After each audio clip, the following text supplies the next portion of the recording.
Hey, what's going on, everybody? Welcome back to another episode of Retro Pioneers Podcast. I'm your host, Justin Hudson, man, and I'm here with a special guest, man.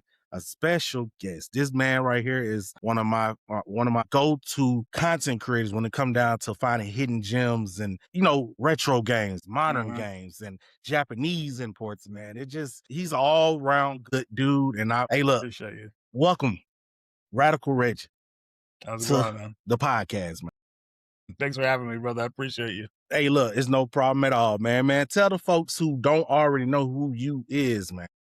Yeah, so Radical Reggie, also known as the Radical One for the channel. I started doing YouTube by being a guest on the Metal Jesus channel. Jason's been a great friend to me for quite a few years now. I think almost 20 years now. Wow.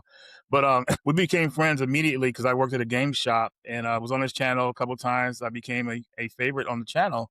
And the fans kept pushing me to make my own channel, which I did 4 years after that, finally. And yeah, I finally got to 100K a couple years ago. I like giving people knowledge about games they don't know about. That's my whole thing. But I've been a gamer for, I want to say, probably since I was like 5 years old. And I started collecting games. I mean, I don't like saying it's collecting. I purchase games and I just keep it and you just build a collection like that. I started doing that when I started getting some money. So when I got my first job, I was able to do that. And I just kept everything. And I have quite a library of games. The PlayStation system being my favorite because I like Nintendo, Super Nintendo too, but I fell out of video games with those systems. The PS1 is what got me back into video games. Like I feel when video games became mainstream, where it's like it's not for nerds or whatever like that. Because in high school, if I brought a GamePro book to school, man, I get clout or whatever like that. But now, if you PlayStation in there, okay, man, there's some sports games in there, some arcade game, PlayStation on point. That's when it came mainstream. Everybody loved it. So from that point on, that's been my main brand of games I buy is PlayStation. But I love everything. I love Xbox. Microsoft is awesome. Nintendo's awesome too. Don't agree with some of their business practices, but I still show love to those companies. But the PS1 is probably the line for me when it comes to they give me what I always want. Me and Jason, we love talking. We hardcore video gamers, that's for sure. Like every time we go to his house when I'm hanging out, we play some games and we always beat something. You know what I mean? We put in the time, we'll beat a game unless we run out of time. Like we were playing a Split Fiction game, and we were getting through that, but we almost got through it. But the game was a little bit long, and I had to go home, so there was a snowstorm happening. But yeah, that's just some of the intro for me. I've been in the military. I was in the military for 4 years, and I got out. I moved to Washington. I've been here pretty much ever since.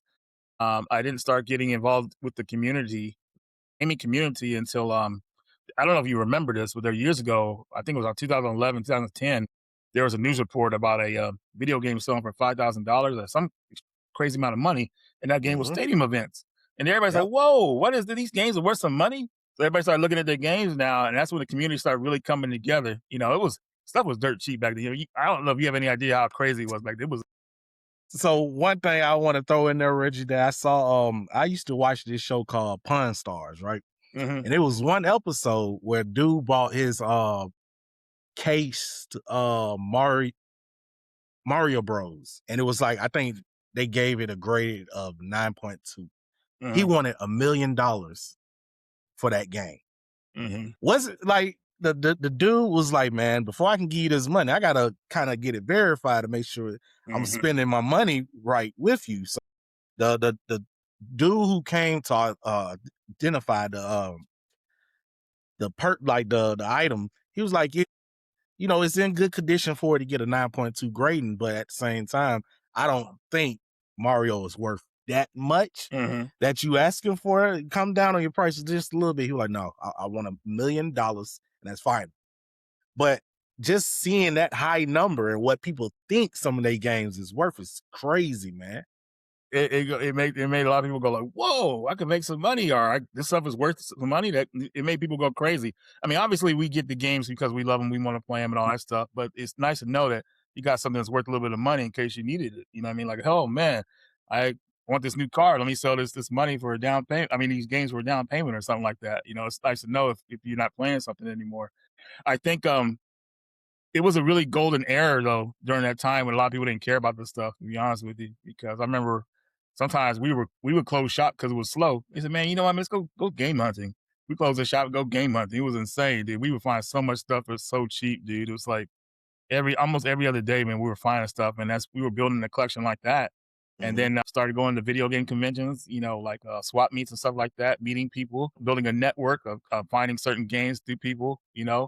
And then the greed came in, unfortunately, when games started going up in price. And I remember one situation, we were in a Facebook group, and there was a Castlevania game called Castlevania Legends and a bundle of other games, so it was being sold cheap on Craigslist, right?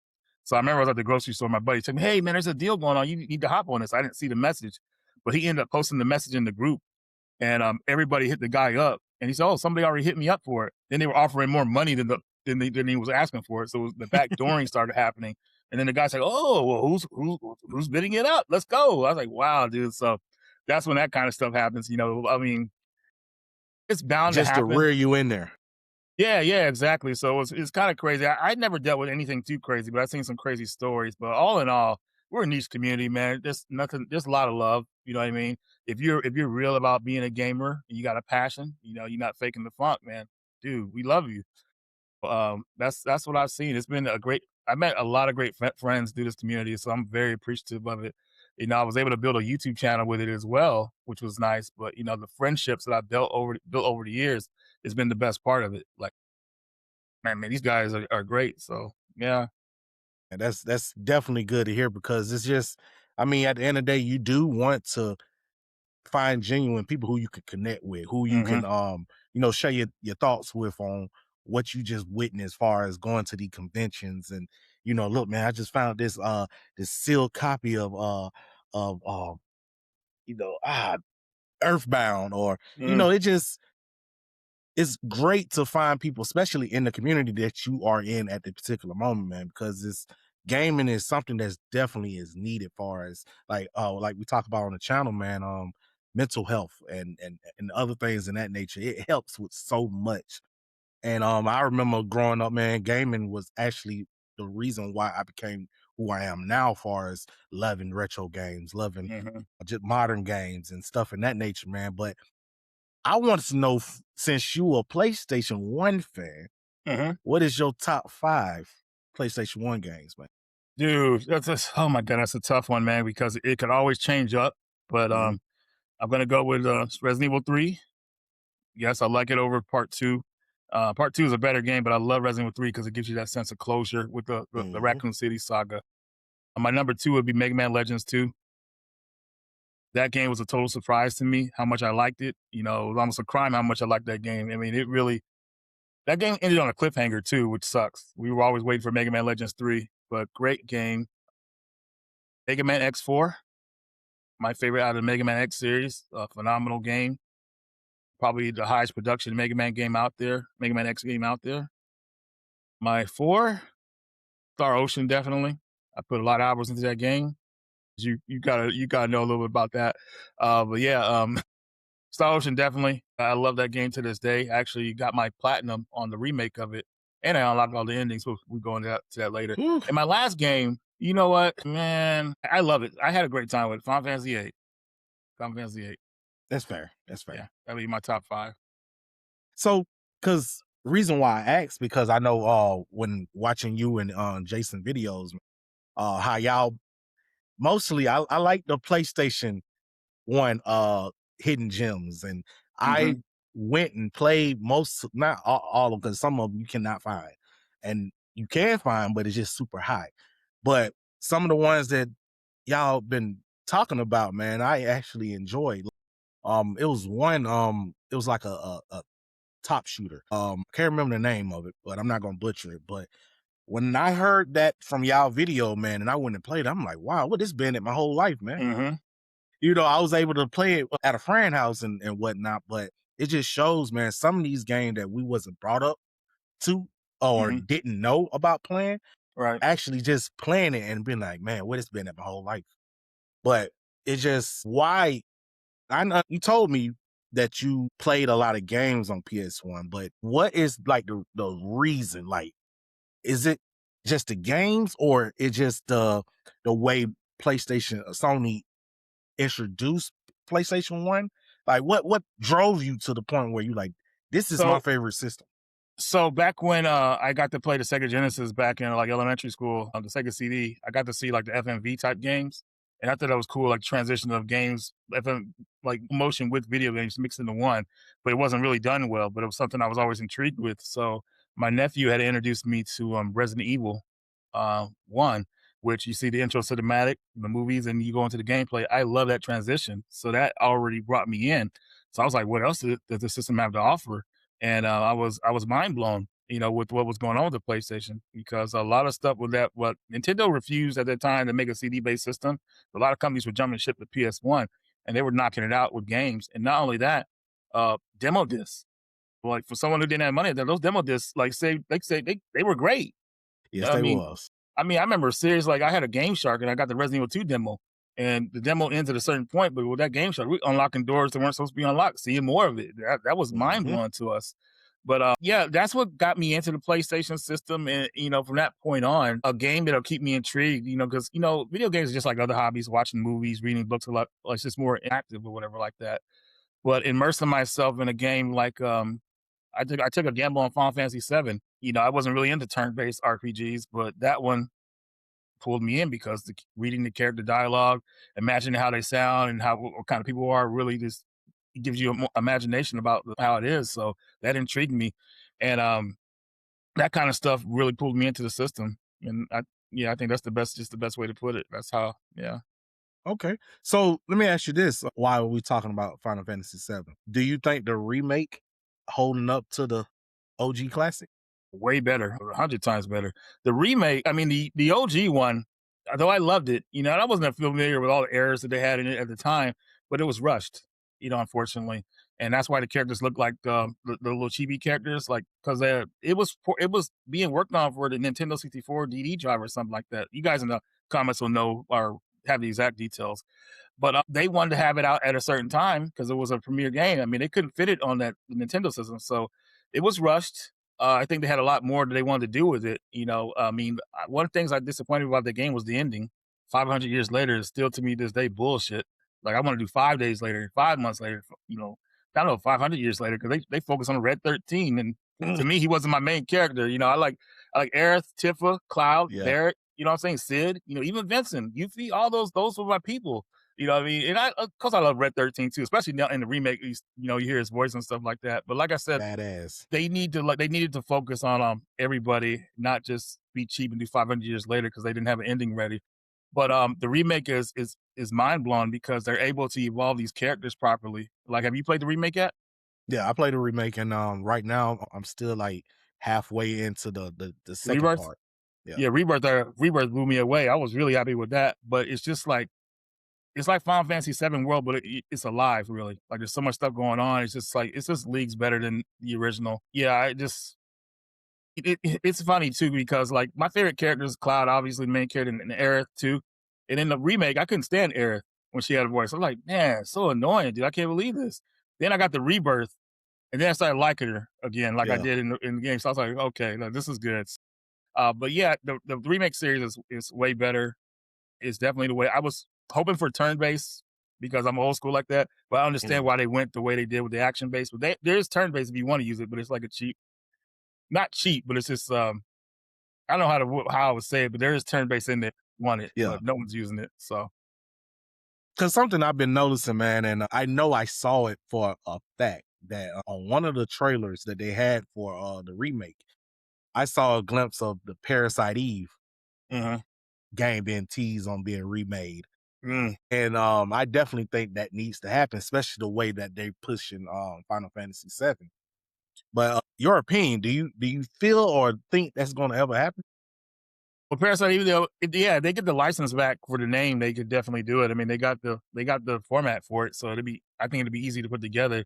It's just that they looking for like what's going to be more cost effective for them because they got all these big projects. Like, look, they lost a lot of money allegedly on Final Fantasy Rebirth because it didn't sell as well because it was exclusive. It's now they're porting it to all systems, so it depends on the production value they put into it. I don't think they have to put much into it to make it a good game.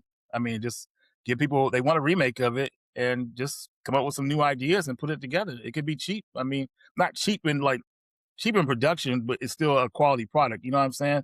So that's what I think they're kind of struggling with right now, like how much money it's going to cost to make it or whatever like that. So yeah. Okay, okay.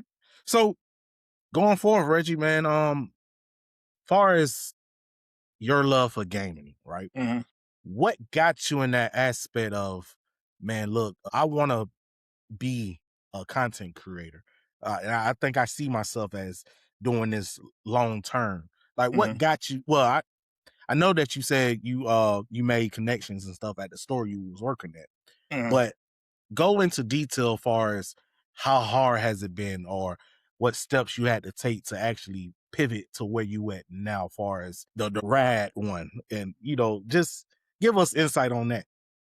Yeah, so I didn't want to start a YouTube channel. I just wanted to be a guest on Jason's channel because it was cheaper. Because if I started my own channel, it was going to be work. I was like, man, what the heck? So I started the cheap way of just kind of like saying, hey guys, I got this game or movie, and I do what the people do when they show it to the camera or whatever like that. But the problem with doing content like that is that people want to see what you're talking about, so they'll click on another video to see the footage. I had to step it up. I did get a boost from Jason's channel when I first started.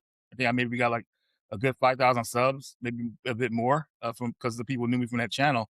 And then when I decided to step it up, I think it was back in 2018. I said, all right, if you guys are serious about me doing this channel, if you guys really gonna be fans, well, can you help out with this Patreon thing? And they did. And as soon as they did that, I saw people were dedicated. I was like, yeah, I'm doing this. So I started doing my videos. When I talk about games, I made sure I included footage. I try to make it high production if I could, because I remember back in the day, I used to edit on my cell phone and do videos on myself. It was crazy, dude. And I can't, and nobody knew it. They thought I was doing it professionally on a computer, which they did not. I was not. And I can't believe I did it that way. When I finally got the computer, it was, oh my, so much better. But I Mhm. learned the hard way first, which was crazy. And I still got that phone too. I can't throw it away because it was so many videos were made off of it. But yeah, so I started at, and I just from that point on, I tried to make something quality for people. Like I'm not professional or nothing like that. Like sometimes I have issues or whatever like that, where I'll look at a video and I made some errors here. I said, man, I ain't got time to edit this again. Like they just got to accept it like this, and they're pretty happy with it. So I usually if I do a review on a game, I usually make sure that's tight. Like it's just got to be good because I'm reviewing a game. But I'm doing something like pickups or even top tens or whatever like that. Like if I mess up here and there, whatever like that, I'm like, I'm sorry guys, I got because I just don't have the time anymore. So I mean, it kind of shows the authentic too of the process of you doing this. But exactly. So it's like I just long as most if they're happy, man, I'm happy to do the videos, in which they've been great to me, the fans. They keep me motivated. I slowed down when I hit 100K because my goal was when I got to YouTube. I said, you know what, I'll hit 30K and I'll be good with that. And then I was talking to my buddy Smash JT about it. When I hit 30K, he said, dude, why don't you go for 100? mhm. I said, well, I guess you're right. Why not? So we made that happen. And when that happened, I swear to you, I kind of stepped back after that because I was so happy. I was like, man, because I was doing this part time and I made it to 100K. A lot of people try to do it full time. They still not making those numbers like that. So Mhm. I was like, dude, I was really happy, but I took a step back when I hit that 100K because I hit 100K back in 2000, late 2023. So I haven't really been pushing, but I'm thinking about giving it a push this year to kind of do it more serious again. Even in my YouTube plaque that they sent me, I still haven't opened it out of its package yet. I haven't even looked at it. It's still in the box, dude. That's how it is for me on here. Like I don't want YouTube to be my life because it takes a lot of time to edit videos unless you hire an editor or whatever like that. It's fun, but doing it like some people take it serious, like they want to do it as a main career. I'm like, nah, man, it's this unless you're getting the views, it's not worth taking up a lot of your time because I noticed like when I was doing videos, the editing process was really taking up a lot of time during the day. And I was like, dude, I could be out here with friends doing the other stuff. I don't want to be sitting here editing a video all day and then the video doesn't do well or something like that. That's annoying. So it's like, dude, like, So I, I don't know, man.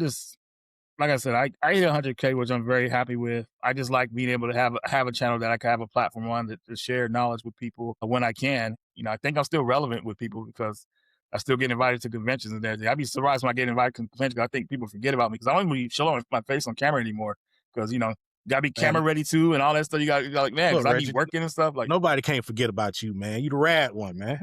I appreciate you. Man.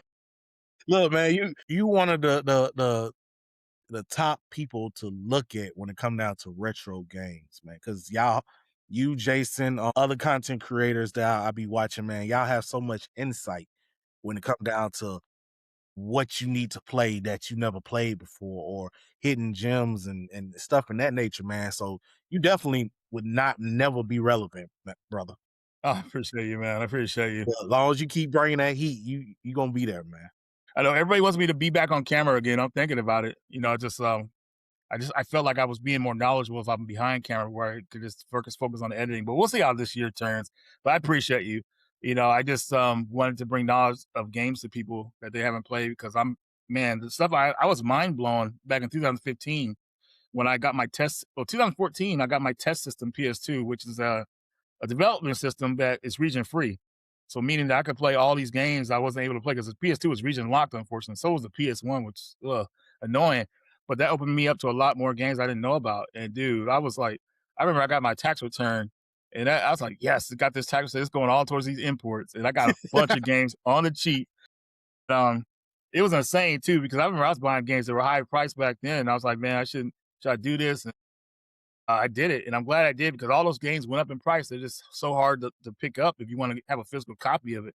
And from all that stuff happening, like people would like say like we were raising the prices of games and stuff like that.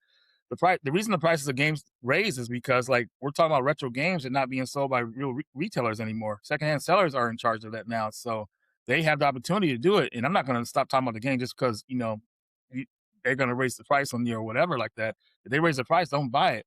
The thing I wanted me and Jason talking about, and we kind of do, is that you guys can play all these games easy. It's Of just the course. aspect of having a physical copy for a lot of people because they want it in their library. But the main gratification you're going to get is playing the game itself. You know what I mean? So the emulation is really cool because it's like with emulation, I've seen them upscale PS2 and PS1 games to look like damn near PS4, PS5 games. Like this game Yeah. called Hunting Ground. My buddy Cag let me play it on the Steam Deck via this emulator, and it was like, dude, 60 frames per second. It was like mind blowing. Yeah. So going back to 2015 though, that when I got that test system, or 2014, that opened me up to a lot of games, and I just bought a lot of my library back then when it was still fairly cheap-ish, I would say, compared to how it is now. And nowadays, I slowed down because my collection's kind of plateaued. You know what I mean? Which is, everybody will reach that point to where, okay, this is enough for me. I'm good. And that's why I think you've seen a lot of slowdown when it comes to people like really collecting games. I think in a way you might have seen some stuff here. I've seen some videos of people talking about it, and I said that's normal. That makes sense. Yep. And I ran to one content creator. Dang, what's his name? Someone. Yeah, it's someone. But he basically sold all his games to another content creator. Mm-hmm. And I think You talking about Marcus from Video Game Votary, Destination Switch now, right? He sold no, not Destination Switch, but the other one, 85 RGT. RGT. Yeah. Okay. When he sold his stuff to Khalid, Phoenix Reso? Yeah. Yeah. And just watching how he had to like get rid of most of his games that he collected over his life, just seeing the emotion behind it. But he still kept the games that he really loved, which was great. But it just doing this for this long and having to get rid of it due to certain circumstances, it just shows the emotion that comes out of it. And it's like, do you feel it's easy to depart from games that you grew up on, far as because I get it, you want to keep some of your games, but having to give a whole portion of it away is kind of hard, man. It would be tough for me to give up my PS1, PS2, and Game Boy Advance and PSP collection. Those are ones that are my favorites. Pretty much anything PlayStation for me. Other stuff, GameCube, even Switch too. I love the Switch too. I would look at it like this. It would be tough, but if I needed to, I could do it because obviously, like I said, there's ways to play these games to get that experience. You know what I mean? Even the better experiences, but it would be tough. You know what I mean? Sometimes we collect a lot because we find stuff on cheap, and then we accumulate a big library that might be not on a hoarding level or whatever like that, but it's like it could be too much sometimes. So sometimes it's healthy to sell. I actually sold yesterday. I guess you guys might be the first ones hearing it here. I was able to get a PS5 Pro via trade. My regular PS4, PS5. Did I say PS5 or did I say PS4 the first time? You said No, I think you said PS4. You said PS4. Okay, so my bad. So I got a PS5 Pro, and my PS5, my regular one, I was going to keep it, but I decided to sell it. Because then I had some other stuff that was in a like these grid frames that are like our diagrams of Game Boy and all systems like broken apart. So I didn't need those things, so I put it together and took it to the local game shop and sold it and made some good money. I was like, oh wow, like this is great. So and then I got some more room here because I thought I was going to use those grid frames, but I just didn't end up using them. Then the PS5, that big old box, that was definitely needed to go. So I'm glad I got rid of that because it's not. I was going to use it as a backup system to be in the bedroom or whatever like that. But I was like, nah, man, I could have played my games out here. If I could have played games in the bedroom, I played on the portal, which makes more sense to do it like that. So, it is healthy yearly, I would say, to sell some games if you accumulate a lot because I go out to buy games I want to play, and my intent is to play them. But sometimes stuff happens where I didn't get the plan right on time, or whatever like that. And if so much time passes and I still haven't played it, okay, I can let this one go because I still haven't played it yet. So I will do that. But I'm pretty like specific on like if I'm gonna play a game, I'm gonna play it. So usually if I buy a game, it's going in the system to be played. So I always get an experience on all my games. Now I'm not beating every game like I used to because I got a lot of games now. So sometimes if a game doesn't pull you in and it's being like crazy, I got to move to the next game because that whole thing people say like play the game now, it's boring now, it gets better. I'm like I can't do that. You got to pull me Play in it later, immediately. it get better. Yeah, when you get it, like when you get it to a certain point, it gets really good. But the game has to really pull me in the beginning. And I was struggling with this one game called Death Stranding. My buddy James was telling me, man, just get past the third chapter, it gets good. I'm like, dude, this is crazy. All this walking around, like I can't do it. But I'm sticking with it, so I'm gonna make that happen. But yeah, just to point out, it's good to sell some games if you haven't played them, guys. I mean, we all go through it. It's life, you know what I mean? We can't take these games with us. So if you have something that you need and these games are able to help you get the money to do whatever, they can do that. And then there's still ways to play these games, via digital or emulation or however you want to do it. People want that. They want that flex though of having the game, which I understand, or just like grabbing a game out of live playing on original hardware. I totally get it. Thankfully, there's emulation and other ways to play these games still. So yeah. Yeah, because like we was talking before, man, it just gets so expensive because of the popularity around the game at that time. And it does drop later on, but you're not trying to wait for it to drop. You want to play that now. Mm. But what I have learned too, because I also own a Steam Deck, and that's what I used to use my Steam Deck for emulation, but I don't use it no more. But I started playing my emulation on this thing called the Retroid Pocket 5. Love it. Take it to work with me. Yeah. I take it everywhere with me, man, to play my retro games. And right on. It's just to the point, man, it's like you find so many games that you're not used to. And it's to the point where, like, for example, I was playing this game. Dang it, what the name of it? It might come back up during the interview, but it's just to the point, man, it's like a block breaker game, right? Okay. But it started with an A, but I beat it on the Super Nintendo. And the music on the game was crazy good, man. And then not to mention the graphics that was at that particular time was great too. But I never thought that I was going to go back and play this game, right? Because I remember seeing my uncles play it, but I just didn't think I was going to be the one to play it. Right. But with that being said, man, do you feel sometimes you kind of steer towards retro more than modern gaming when it comes down to like, I need to play something? Yeah, so I play so much retro games, and retro games, they never let me down. But I do want to be involved in more modern stuff, which I am. But the problem with some of the modern stuff is, and I hate this practice of like, they put out the game that's busted up and then they patch it as later or whatever like that. That's the whole thing about physical media today, why it's not really as popular. And that's why it's dying out, I think, because these guys don't even put a finished product on the disc anymore. And that practice is really really strayed me away from a lot of stuff. I've had videos where I talked about this game called Daybreak 94.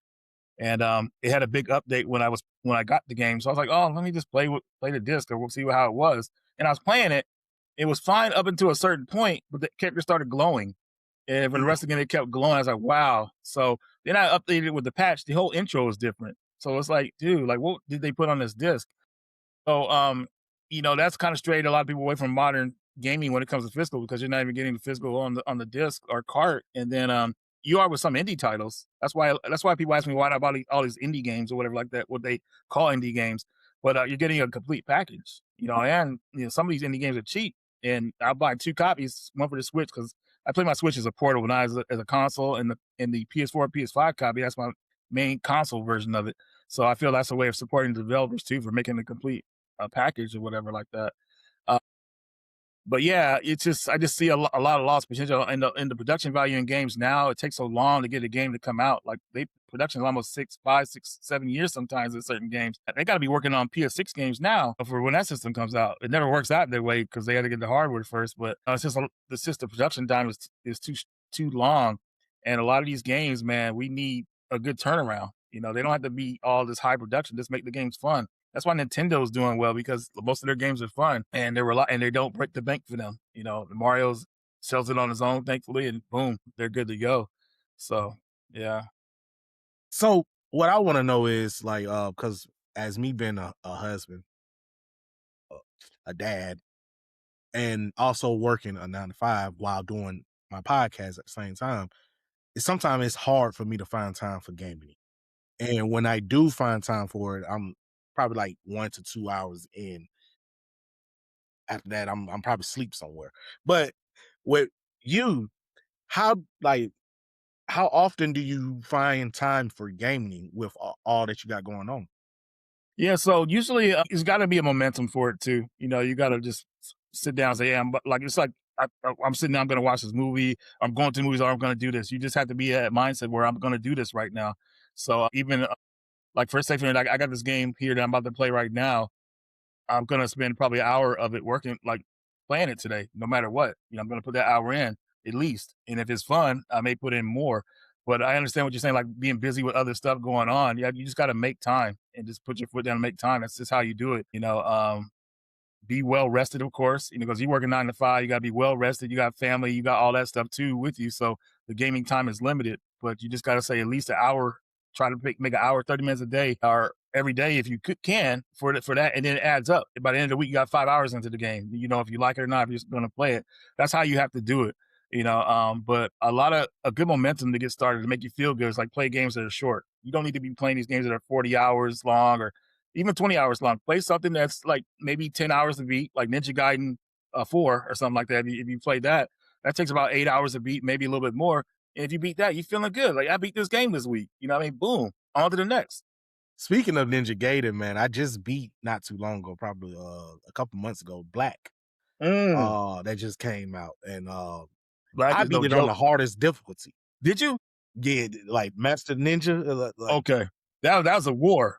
man, but Yeah. I made time for that. Did you? Yeah, because like, look, man, I always felt it was an accomplishment back in the 360 era when I had got a 100%ed Ninja Gaiden 2 on Xbox 360. Mm-hmm. And I felt that was a achievement that I never thought was possible for me. And I broke a lot of controllers getting to that point. But as years went by, man, I told myself and a couple of buddies on Xbox was like, "You think you're gonna try to beat Black too? Ninja Gaiden 2 Black?" I'm like, I might, probably not. As soon as I popped that game in, man, zoned in. It probably took me 10 days to complete everything in that game. But you made it happen. I mean, that swallow slash is no joke, man. That's crowd control right there. That move is essential with Yeah, all the man. people coming at you, man. It's like, dude, I never was able to. I never even tried to do Master Ninja. I just do the normal difficulty for me because it gets too crazy. But Yeah. for you to accomplish that is amazing, man. Because that game is no joke. The first 2 Ninja Gaiden games, the remakes, are reimagined or whatever what people want to call them. Those games are difficult, man. Like Ninja Gaiden Black and Ninja Gaiden Black 2. Whew, Nah. insane. So, or just Ninja Gaiden 2 itself on the Xbox 360 was no joke, man. It was serious business. Yeah. I'm glad you put it into work. Hey, man, you got to, man. And going off what you were saying, you have to give yourself an hour a day to put towards something that you want to do as far as your gaming. I felt like I needed to do it, and that's exactly how I pulled that off.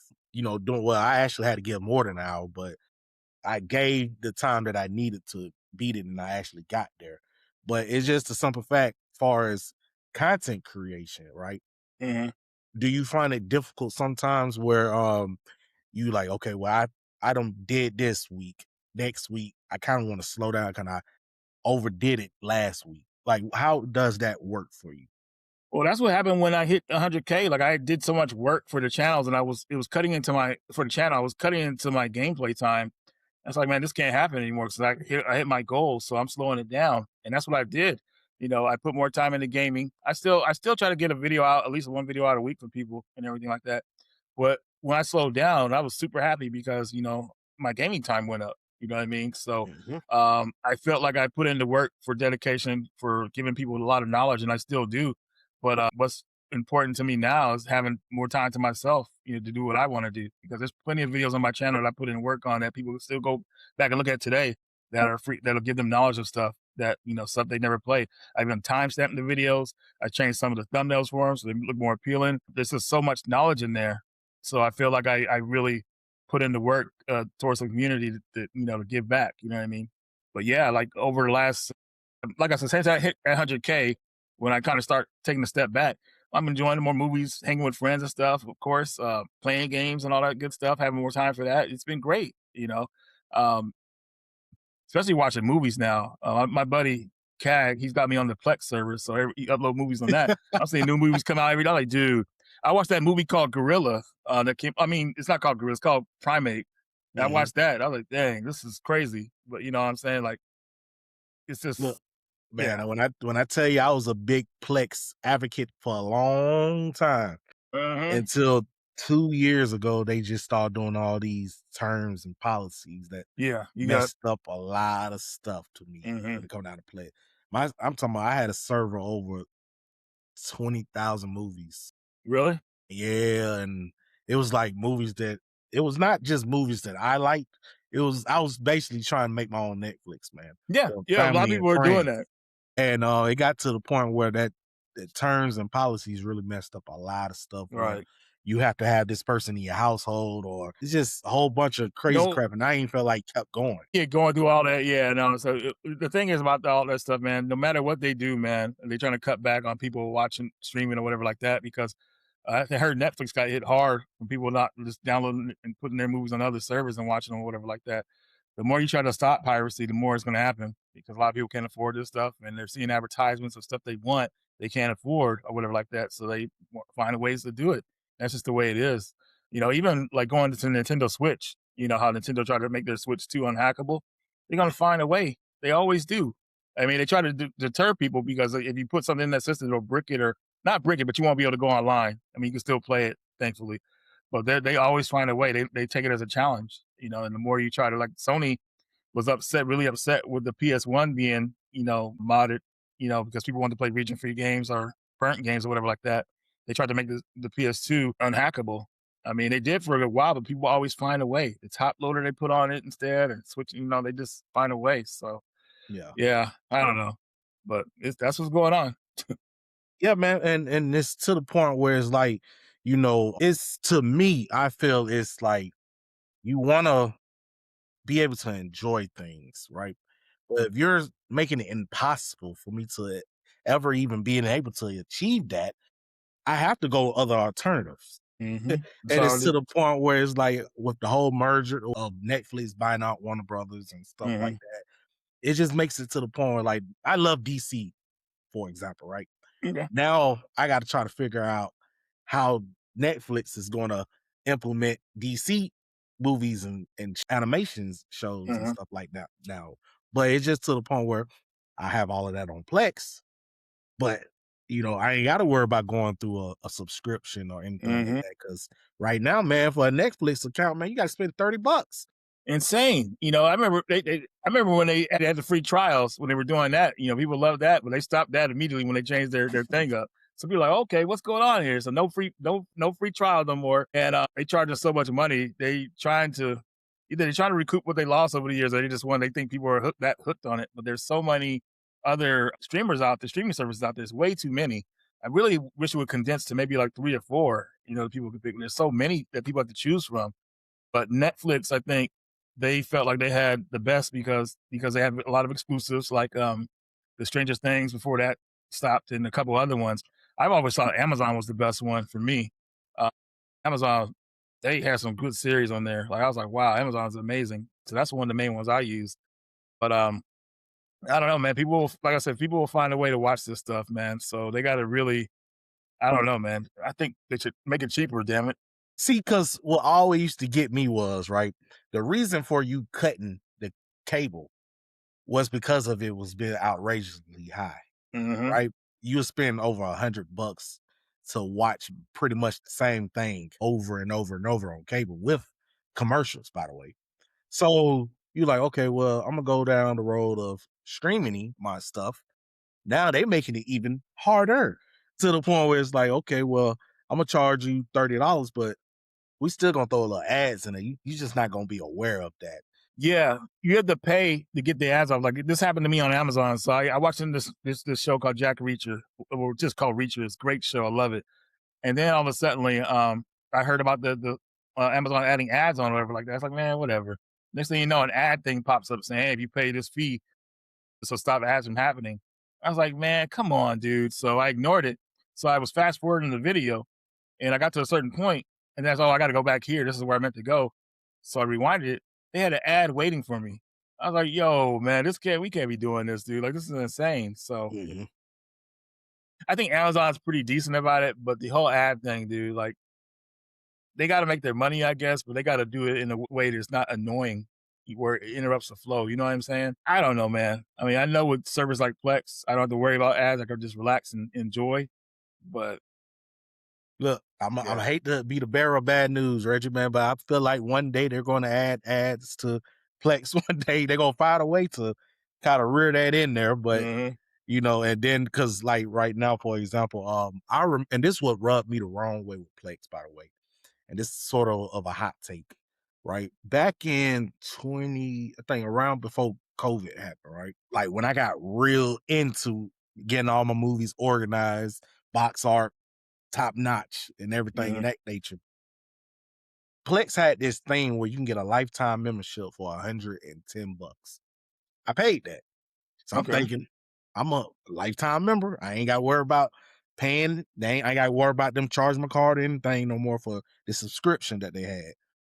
Turned to find out they sent me this terms and agreement, like we were just talking about.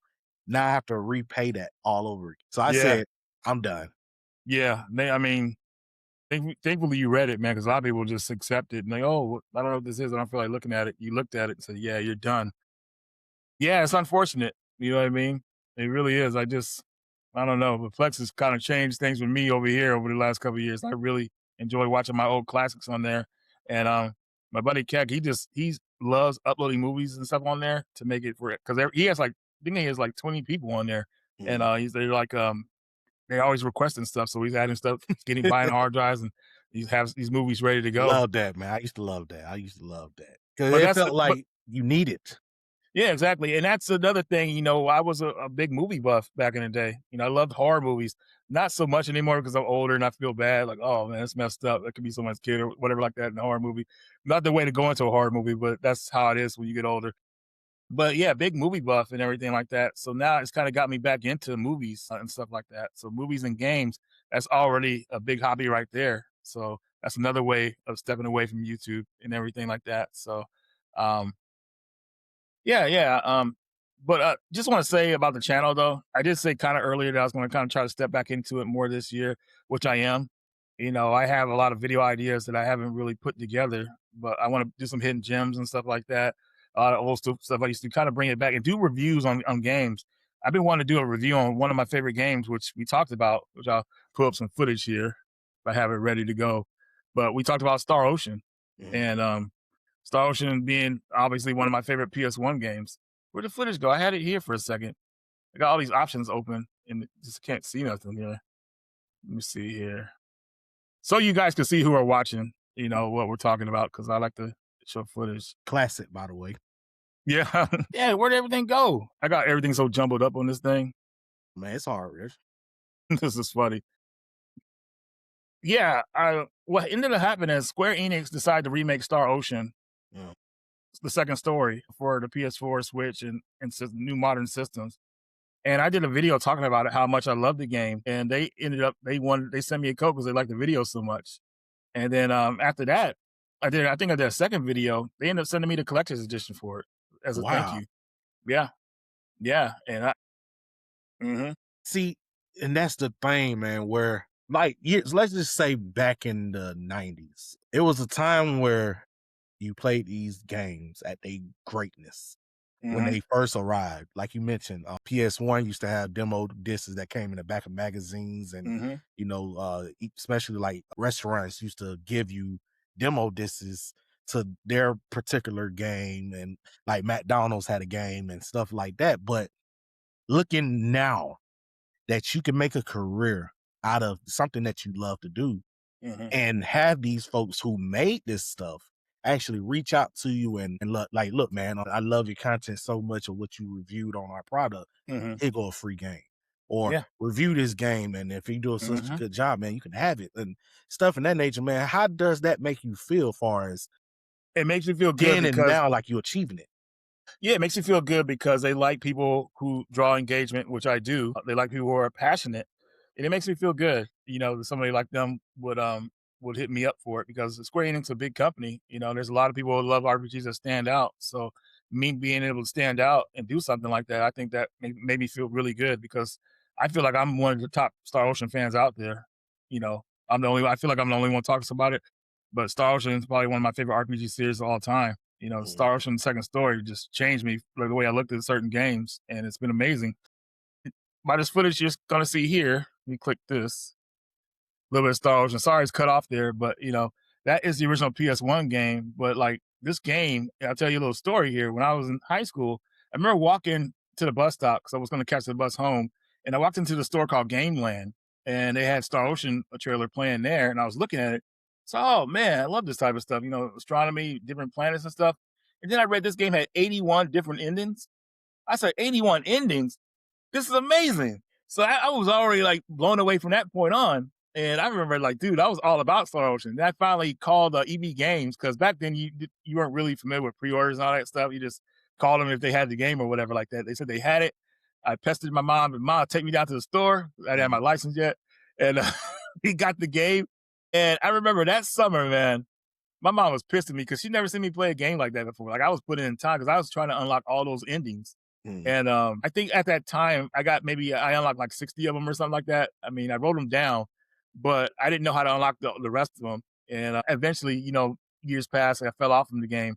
But they remade it and they made the endings accessible where you could like you could go look at them where in a collection, so you know what ending is this and how many there are and all that stuff. So I thought that was really cool. They did that. Mhm. Got my platinum on this game, unlocked all the endings. I was so dedicated, and I playing it again after so many years. I still felt like I was a teen playing it again. What I mean? That's how I felt. Man. Like I didn't feel like anything had changed. Like and that's what it's about with these games. Playing these video games, they bring back a nostalgic time where we had a lot of freedom, where we didn't have a lot of responsibilities and stuff like that. Where you can relax and just enjoy life, and that's what games they do for us. They give us a little sense of clarity.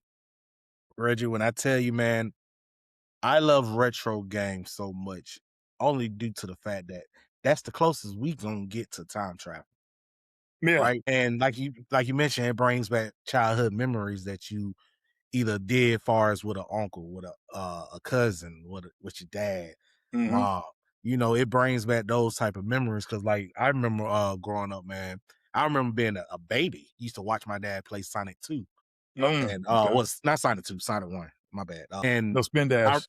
yeah, the no spin dash one. The OG one. No, with the not for resale. I remember playing that as a baby, man. I remember him giving me the remote, and I'm playing this blue hedgehog running in loops around the board and stuff and whatnot. But that ended up being one of my favorite games of all times. And till this day, minus Heroes.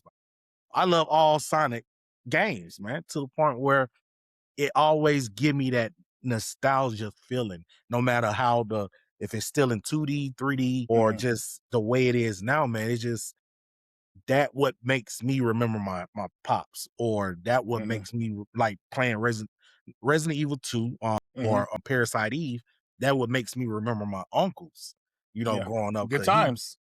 it brings back memories, man. So Mhm, that's the reason why I love retro gaming so much, because of that aspect. But mhm. what do you feel about all these remakes, far as like not well, let me not say remakes, remasters. Let's put them together, remakes and remasters together. Remakes and remasters. So I thought they were doing too many of them. A lot of them didn't deserve remakes or whatever like that, or whatever. Like example, Until Dawn didn't need a remake on PS5 from the PS4 version. That's just one generation behind, which is weird. People still playing the PS4 like it just came out. So it didn't need it. That's one. But some games are deserving of it. Final Fantasy remake, I felt like that was deserving of a remake, remaster, or whatever. It deserved it. Just games that really deserve it, man. Like stuff that people are asking for. People have been asking for a Resident Evil 2 remake for years, but since Capcom kind of blew that whole situation by releasing Resident Evil on the GameCube exclusive, they lost a lot of money. So they thought that people weren't interested, which they were. But and then they ported the PS1 versions to the GameCube. It was really weird. That was just a cheap way of doing it. And people were like, "What the hell? Like, come on!" It ended up working out because we got Resident Evil 2 remake out like it is today. It wouldn't have been like that back then. Games that deserve it, like something like Dino Crisis. People want Dino Crisis. I mean, that'd be more terrifying dealing with dinosaurs over zombies. You know what I mean? So that would be cool. That deserves it. It really established itself. I feel really good about remakes. I just don't want them remaking everything all the time, because what they'll do is if they want to make a sequel to something, I guess they can't just make the sequel from something that's really old. They got to generate interest. So they'll bring out some kind of like a remaster of it maybe, or they'll try to remake it to see if people are interested in it. Then they'll continue with the sequel. And I think that's cool. But I think a lot of games that have come out, I can't think of too many right now, they don't deserve to be like HD remakes or whatever like that. I feel like the companies are just cashing out, trying to make money on something that's already pretty much done, and they put a fresh coat of paint on it. And then that's it. You know what I mean? So there's not a lot. I'll go far and just say this. It's not safe for companies, and I've seen this, for them to be creative anymore, because it's costly to them. And what ends up happening is, even if a company breaks even on a game or whatever like that, they could still potentially lose the company and not be able to make games anymore. That's how much cost has gone up for stuff. Everybody wants a piece of something. Everything's so damn expensive.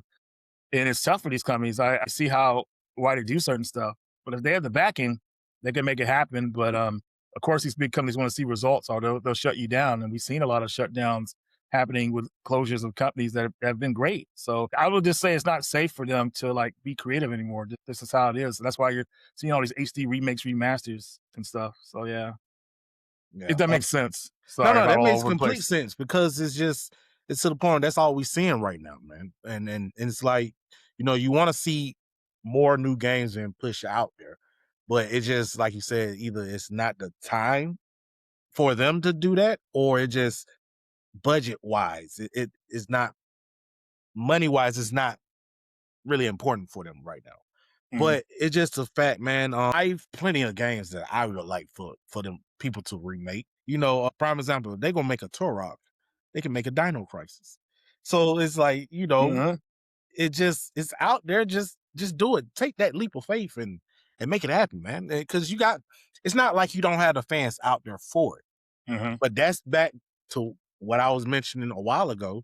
You have to go back into the love of making these games, which why indie games have so much success that AAA games don't have at this moment, where you have to go for that fan base. You have to find out what people want and actually target what they want and make it happen. That's how you get the love of it back into the gaming community. Yeah, exactly. And I'll give you an example. People have been begging for Resident Evil Outbreak for years, but Capcom is scared to put it together. They want to take the safer bet, which I understand, which they've done with Resident Evil 2 remake. Resident Evil 3 remake, they fumbled on that one. Like, they could have done so much better on that one. Resident Evil 4 remake, which nobody asked for, but I feel like it's better than the original. They're playing the safer bet right now, but I think eventually they will get to the games that we want, like Dino Crisis and hopefully Resident Evil Outbreak as well. Even there, I think there's going to be an announcement of Resident Evil 5 sometime this year. Code Veronica is another big one that needs to be remade. I was actually going to do a video on that game. Matter of fact, I might still put it together. A couple of years ago when I was playing Resident Evil Code Veronica, I was getting pissed with how annoying the game is, because all the back and forth you have to do. I was like, wow, dude, I can't believe I've enjoyed this back in the day. That game definitely needs to be remade. Have you played Resident Evil Code Veronica before? Yeah, I played it before. So I was writing out stuff that needs to be changed in the game. And definitely in today's society, that part where Steve and Claire on the plane, and she's Mhm. asleep, and he tries to kiss her. Oh yeah, they got to throw that whole Hey, scene away going because for that. everybody flip out over it. Oh my God, Steve, this is horrible. So they Mm. got to cut that out, and then they got to cut out. Well, they got to fix Steve anyways because this boy he was annoying in that game. But I was writing stuff down that they need to fix in the remake. In thinking about it, I think they're going to do a good job because Resident Evil 2 remake. My only complaint about that game is that it didn't have the zap system, the A and B scenarios. That's all it needed, and I think it would have been perfect. But still, overall, a great game and everything. So I think Capcom. I don't think they're going to drop the ball. Thankfully, I mean, the last time they dropped the ball to me is with the Resident Evil 3 remake, but they got a good momentum going. But the thing with them is that sometimes they'll be doing great, and then until they're not, and it's just right after something good came out, which could be annoying. So we'll see what happens. But I think Capcom's in good shape. I mean, they got good momentum with Street Fighter 6. Obviously, Resident Evil, the Monster Hunter series is fun, which I'm trying to get into when I get time. But man, we need a Dino Crisis immediately. That should have come out a couple of years ago, to be honest with you. So Hey, they need to make it happen, man. That's all they that make it happen. matters. But man, Reggie, man, I don't want to hold up too much of your time, man. I definitely do appreciate you coming on the show and Yeah. talking to us about retro games and content creation and whatnot, man. Is there anything you want to tell folks about what you got going on in the next couple of days or months, or and shout outs and stuff like that? Oh yeah. Shout out to the PlayStation Ain't Dead podcast. Those guys are awesome. Buddy Josh, he changed the name of his channel again. You know, he's known as a retro gaming maniac, but I forgot what he changed his name to. Sorry, Josh. But all my friends that are stuck with me, I appreciate you guys. You can always follow me on the Radical Reggie, or the Radical One YouTube channel to find out knowledge of games. Gram X if you want to. You know, yeah. And as far as stuff coming out now, I think I have a. Actually, I was going to bring the video out today. Is done.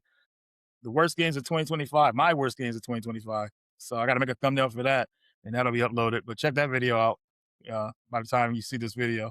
So yeah, Okay, okay.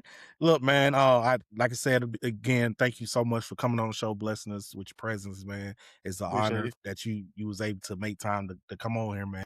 And I like to thank the folks that's watching the video too, man. Without y'all, none of this stuff is possible. And I just want to say thank you again, and we love y'all, and we see y'all next time on the next episode of the Retro Pioneers podcast. Catch y'all later. All right, Rachel.